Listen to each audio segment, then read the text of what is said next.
Vous êtes de plus en plus nombreux à nous suivre et à participer à l'évolution de la chaîne Afrique N24, et sincèrement nous tenions à vous en remercier. Nous lisons tous vos commentaires qui enrichissent le débat et vraiment nous vous demandons de nous soutenir, en aimant les vidéos pour une large diffusion, et pour continuer à avoir une ligne éditoriale indépendante, et vous proposer de nouvelles émissions toujours de plus en plus enrichissantes. Ne restons pas passifs, soyons actifs. Merci et à bientôt.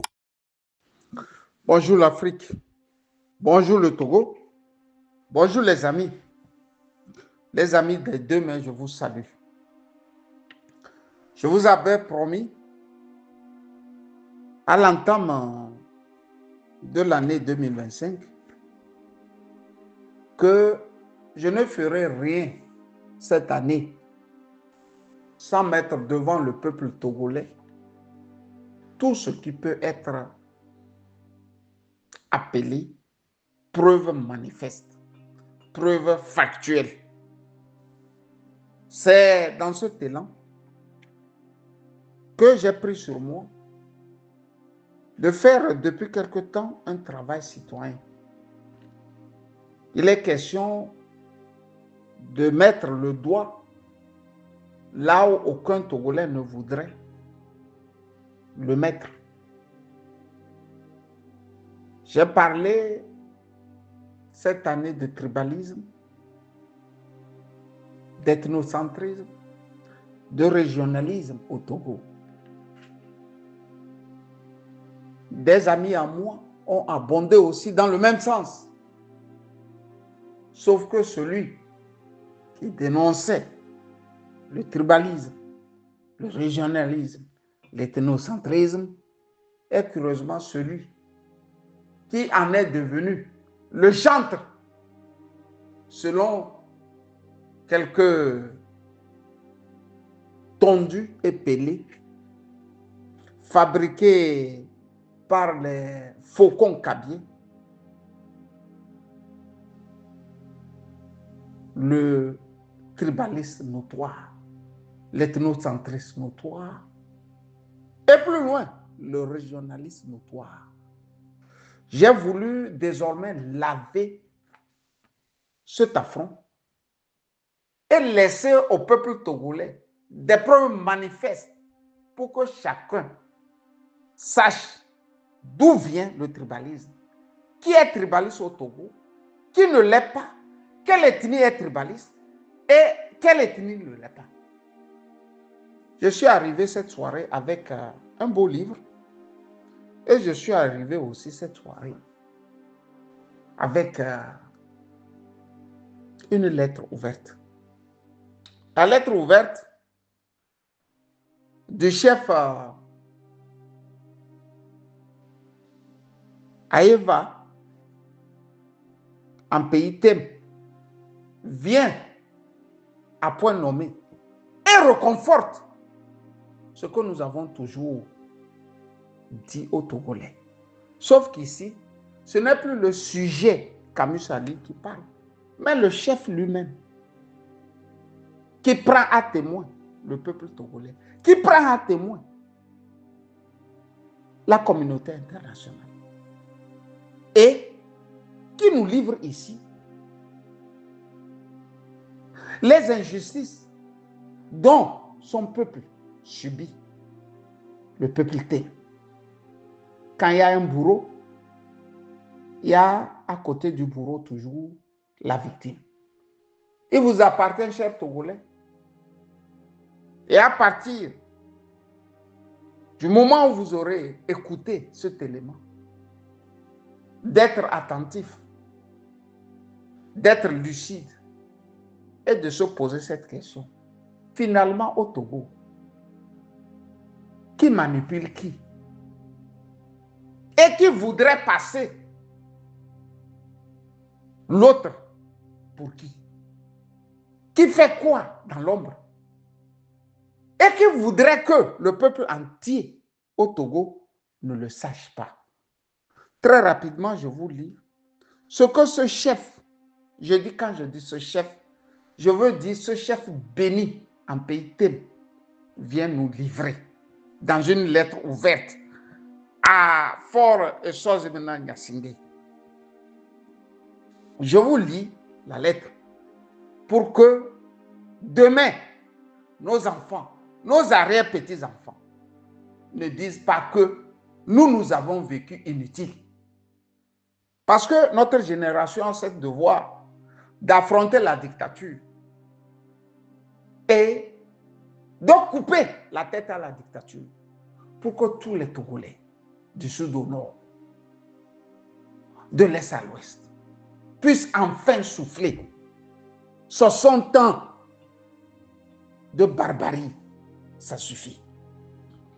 Quand j'ai dit ça, je voudrais dire à Ouro, à Eva Abdou Ihuan, Ouro, Malagafra, Malasalama. Je suis ton sujet et toi tu es mon roi. J'ai été éduqué à respecter tout ce qui est valeur ancestrale, valeur cardinale. Amaïse Bechema.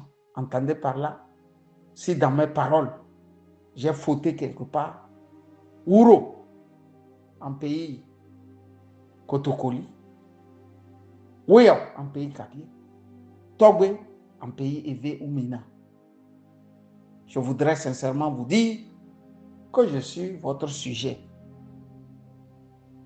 Et je peux être faillible dans tout ce que je vais dire. Ouro, si j'ai fauté, veuillez bien me le dire et me traiter comme un roi, un chef traite son sujet. Mais en attendant, j'ai bien voulu vous lire ce que vous avez laissé au chef de l'État togolais comme lettre ouverte. Monsieur le Président de la République, je suis Ayeva Abdou Ihione, conseiller municipal de Tchaoudjo 3. Et c'est avec une profonde conviction et un grand respect que je m'adresse à vous aujourd'hui. Je viens devant vous non seulement en tant que représentant des filles et fils de Tchaoudjo, mais aussi en tant que défenseur de la justice et de la préservation de nos traditions. Nous vivons une situation d'injustice grave dans la préfecture de Tchaoudjo, précisément à Pario, où le titre de chef canton a été usurpé par nos frères d'ethnie Kabié, alors que ce titre revient légitimement au thème. Cette situation ne relève pas simplement d'un conflit local, mais touche le cœur même de notre identité, de nos coutumes et de notre droit historique. Quelques années auparavant, l'ancien ministre de l'administration territoriale, Boukwesi Payadoua, avait proposé une solution qui, bien que bien intentionnée, était une injustice. La proposition de rotation du pouvoir de chef canton entre Kabié et Tem Akpario bafoue malheureusement l'histoire et les droits ancestraux des Tem qui ont toujours été les garants de la royauté dans cette région. Aucun Tem ne peut se revendiquer la chefferie à Kara, à Néon, à Tapamé, j'en passe, même s'il domine une localité dans une telle région. Il ne s'agit pas d'un simple conflit de leadership, mais d'une question de justice historique. Le trône doit revenir au Tem, car Pario est un territoire Tem. De plus, la gestion des terres locales, qui fait partie intégrante de nos traditions, doit revenir au Tem, qui en sont les garants. Monsieur le Président, je me permets donc de solliciter votre intervention directe et bienveillante pour rétablir la vérité et la justice dans cette affaire. Nous n'avons pas seulement besoin de votre autorité pour résoudre ce conflit, mais également de votre engagement à respecter les droits et les valeurs de chaque communauté du pays. Nous croyons fermement que sous votre leadership, la paix, l'équité et la justice prévaudront et que cette situation pourra être résolue de manière juste et équilibrée. les thèmes sont prêts à dialoguer, mais nous attendons également un rétablissement clair et net de notre dignité, de nos traditions et de nos droits ancestraux. Nous vous remercions, Monsieur le Président, pour l'attention que vous porterez à notre cause et nous restons dans l'esprit que la justice sera rendue pour que la paix et l'harmonie régissent dans la région. Ou régissent cette région, pardon. Je vous prie d'agréer, Monsieur le Président de la République, l'expression de ma haute considération signée Aïva Abdou Hiyon, conseiller municipal Tchaoudjo 3. Ouro, que Dieu vous bénisse. Que Dieu vous bénisse. Que Dieu vous bénisse. Que Dieu vous garde en vie pour que nous, vos sujets, nous puissions avoir encore à écouter et apprendre de vos sagesses. Quand j'ai dit ça, j'ai voulu dire au monde entier et au peuple togolais que c'est un cabier qui m'a envoyé l'élément. Je ne dirai pas son nom ici pour ne pas le trahir. Mais il écrit ceci. Bonjour. On a un code.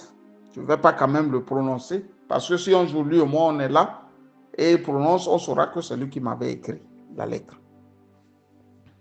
Bonjour. J'espère que tu vas bien. J'ai partagé ce document intentionnellement pour attirer ton attention de journaliste. Tu vois jusqu'où ton président peut aller pour nous mélanger dans ce pays. Comment choisir un chef traditionnel kabyé en plein pays Kotokoli Tem? Si c'est ça, ce n'est pas de la sorcellerie. Alors là, ça ressemble beaucoup à la sorcellerie.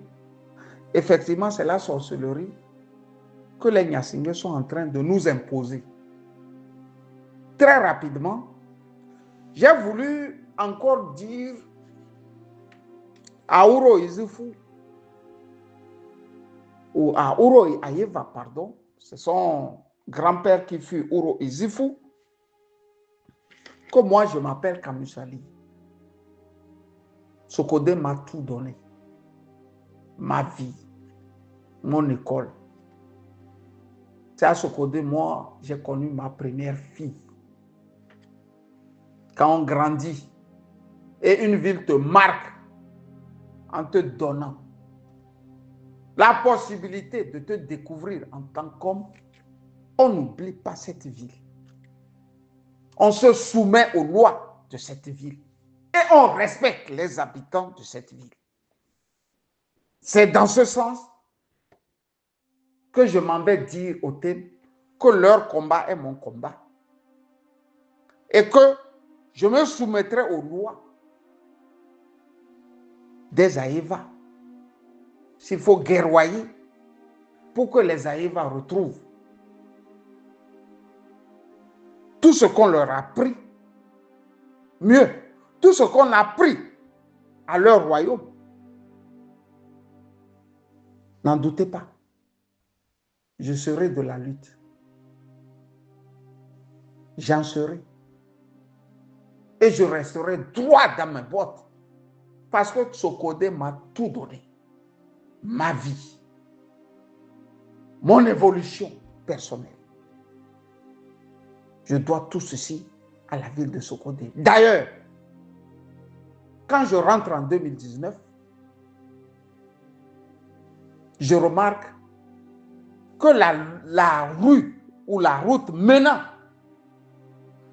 des affaires sociales, sinon pas des affaires sociales, du service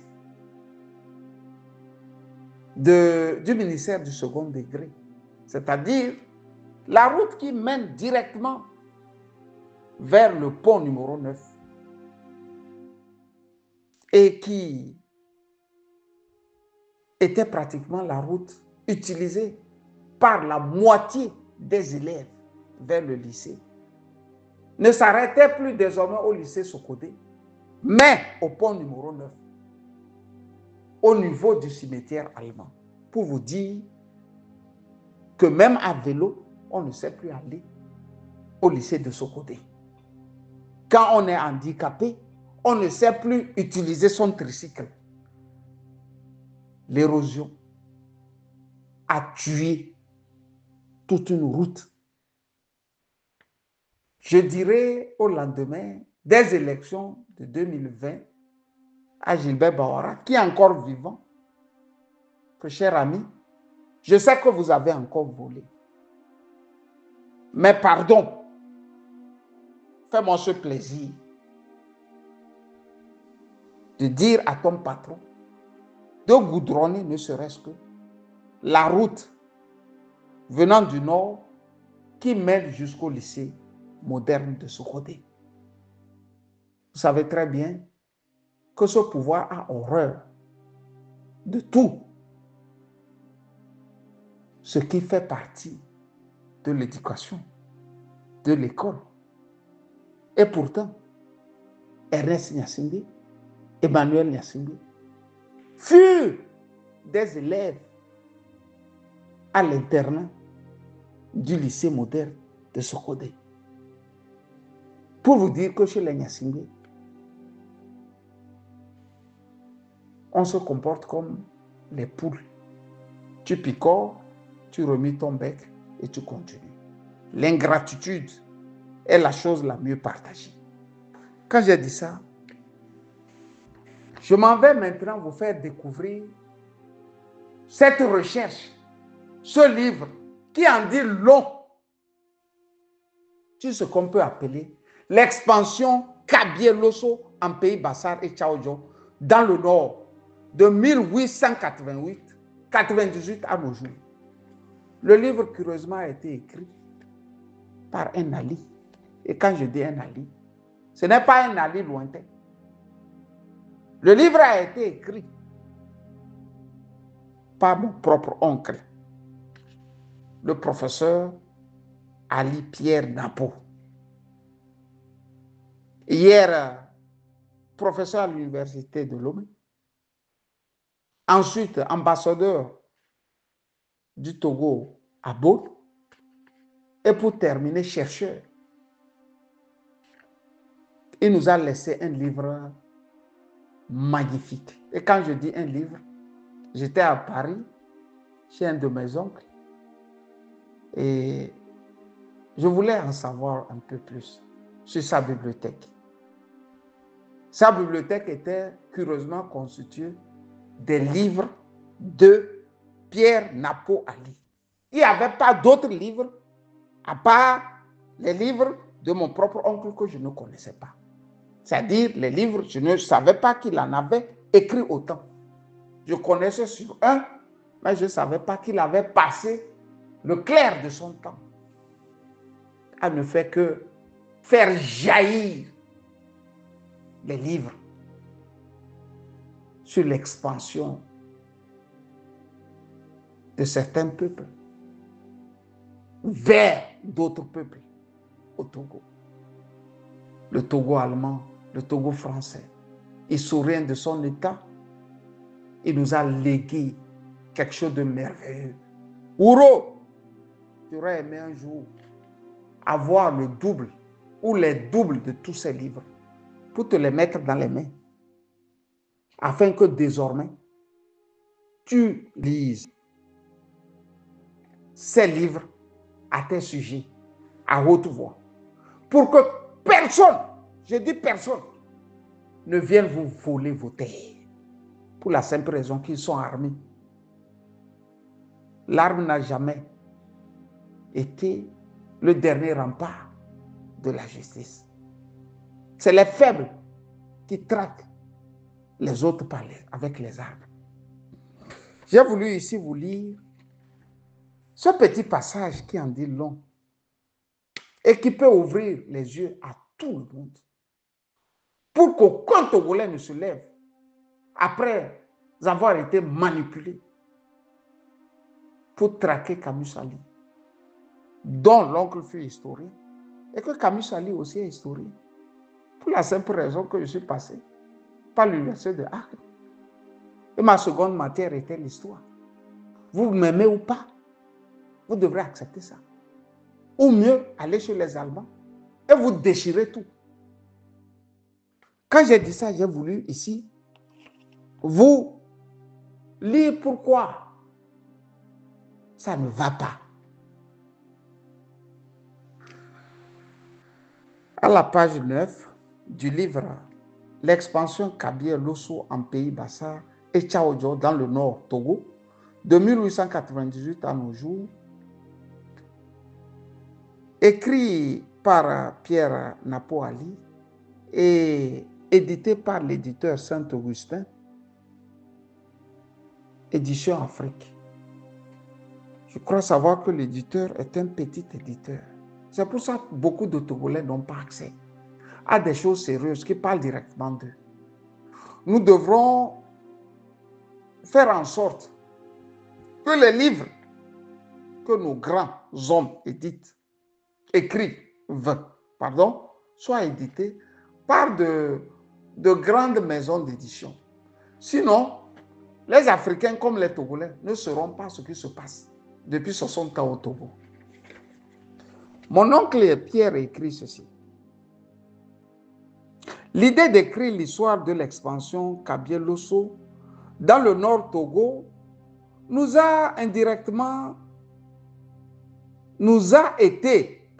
indirectement suggérée par feu le président Eyadema Gnassingbé. C'est lui qui, un jour de 1999, alors qu'il cherchait très tôt un matin à nous voir chez lui à Lomé 2, pendant que nous étions encore au lit, parce que légèrement malade, a été obligé de nous faire téléphoner par son fils Faure Gnassingbé, l'actuel président de la République du Togo. Il s'agissait pour lui de comprendre un important aspect de l'histoire de sa région natale, le pays Kabylie. Et Eyadema Gnassingbé voulait savoir d'où vient le nom administratif Lamakara, qu'a porté l'actuelle préfecture de la Kosa, centre de la région économique de la Kara. Il voulait savoir si ce nom figurait déjà sur les cartes géographiques togolaises de la période coloniale européenne. Puisque la réponse est simple, nous n'avons pas eu à nous déranger pour fouiller des livres, pour la lui donner. De notre lit, nous lui avons dit de quoi il est question. Faure Gnassingbé a clairement compris cela, tout en promettant qu'il le transmettrait au père et que s'il avait encore des choses à préciser, il ne manquerait pas d'y revenir. Mais il n'en est plus jamais revenu sur ce sujet. Et nous avons compris que l'affaire était classée. Je reprends. Mais il n'est plus jamais revenu sur ce sujet et nous avons compris que l'affaire est classée. Vous comprendrez avec moi qu'Eyadema a compris que sa santé n'allait pas. Et il demande en 1999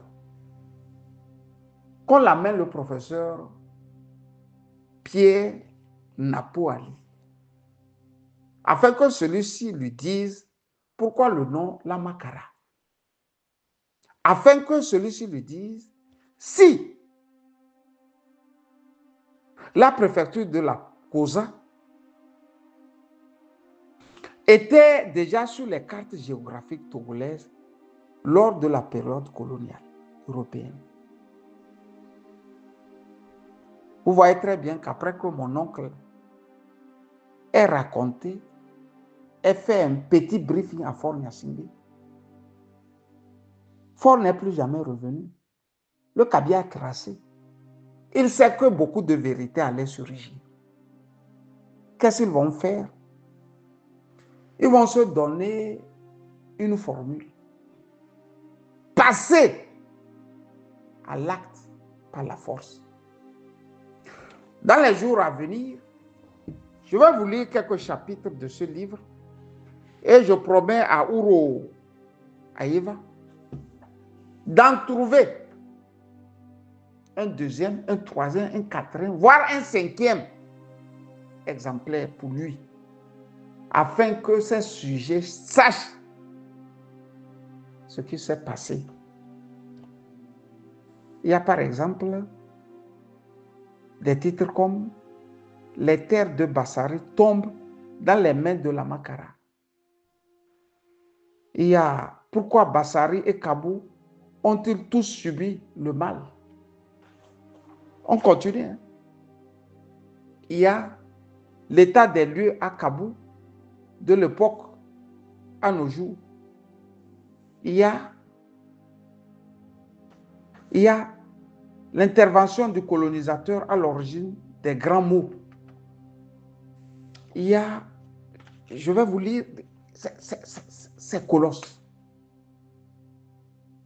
Les installations officielles et les occupations sauvages.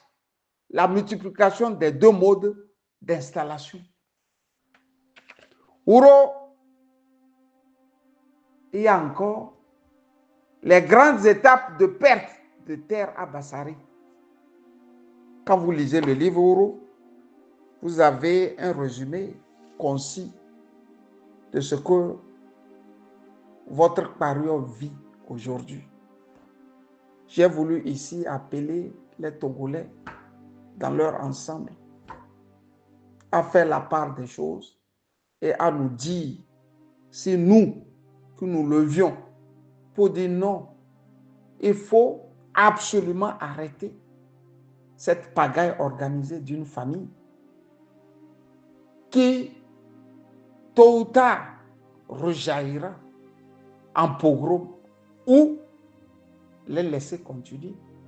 J'ai été le premier journaliste à vous dire publiquement que quand Faure Gnassingbé arrive au pouvoir, il y avait un projet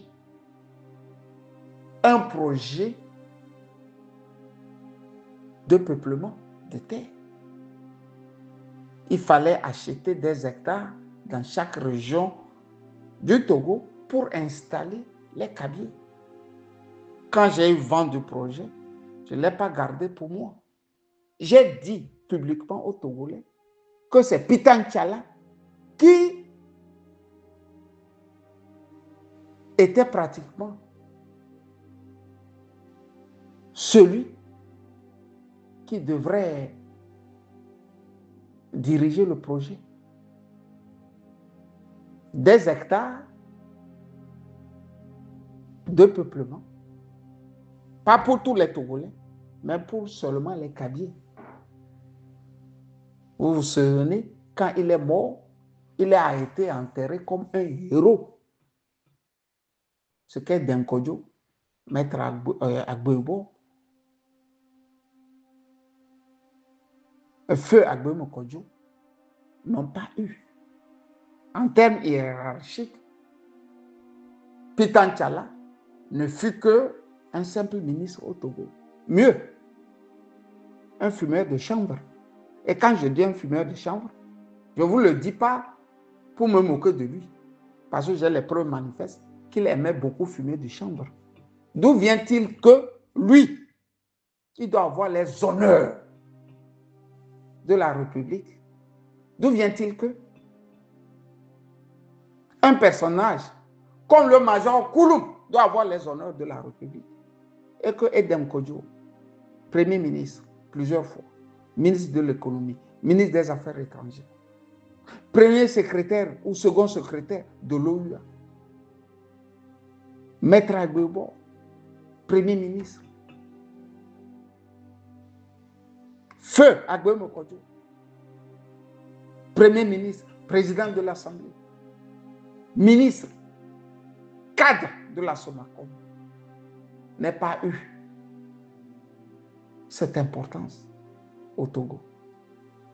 Si vous trouvez ça normal, si c'est Camus Sali, qui suis un tribaliste, un régionaliste, vous êtes appelé maintenant à corriger votre tir.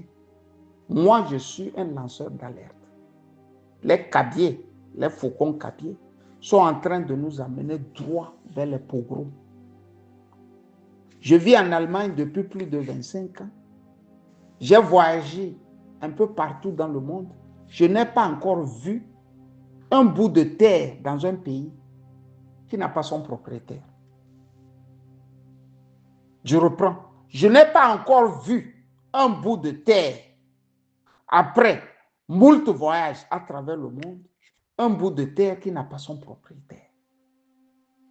C'est pour cela, quand on vient chez quelqu'un, on peut s'acheter les terres.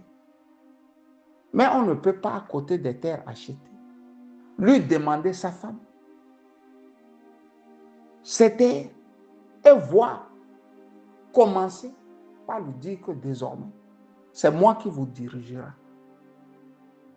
S'il y a tribaliste et régionaliste, allez voir du côté de Fort Gnassingbé, de Paya-Boupessi et de tous ces faucons cabiers qui pensent que les arts et les milliards accumulés changeront l'histoire du Togo.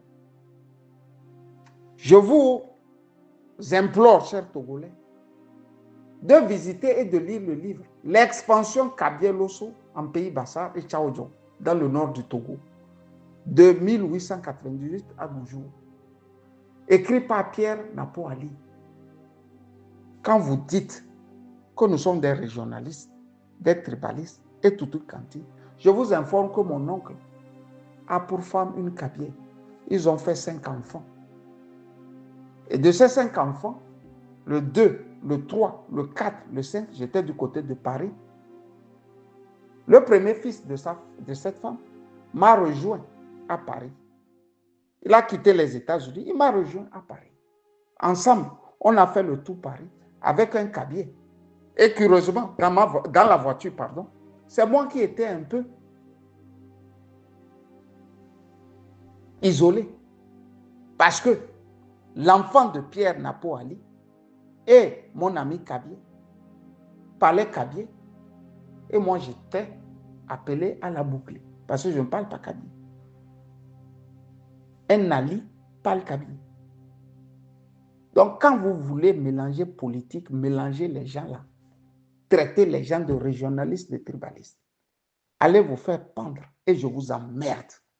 Camus Sali, bonne soirée à toutes et à tous. Pour la lecture du livre, je vous promets de vous le lire, de lire les grands chapitres et de prendre le second, le troisième, le quatrième. Mon oncle n'a fait qu'écrire sur le Togo, sur l'histoire des peuples du Togo et sur la colonisation allemande, comme d'ailleurs française.